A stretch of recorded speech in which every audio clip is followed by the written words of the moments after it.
यह कहानी एक कौवा और एक किसान की है, दोनों के बीच समझ, मेहनत और विश्वास का संदेश देती हुई। एक छोटे से गांव में रामलाल नाम का एक मेहनती किसान रहता था।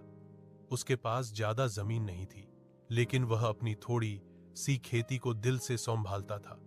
हर सुबह सूरज निकलने से पहले वह खेतों में पहुंच जाता और शाम तक पसीना बहाता।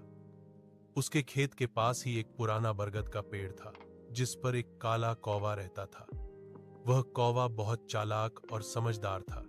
रोज किसान को काम करते देखता और उसकी मेहनत से प्रभावित होता।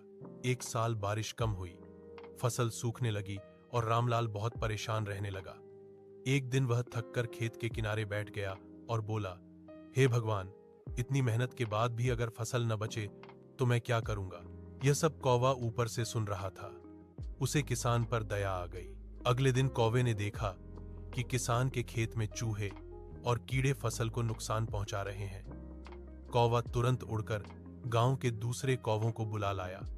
सभी कौवे मिलकर खेत में मंडराने लगे। चूहे डरकर भाग गए और कीड़े भी कम हो गए। किसान ने यह सब देखा तो उसे आश्चर्य हुआ। उसे समझ आ गया कि यह कौवे की मदद है। कुछ दिनों बाद खेत में थोड़ी हरियाली लौट आई।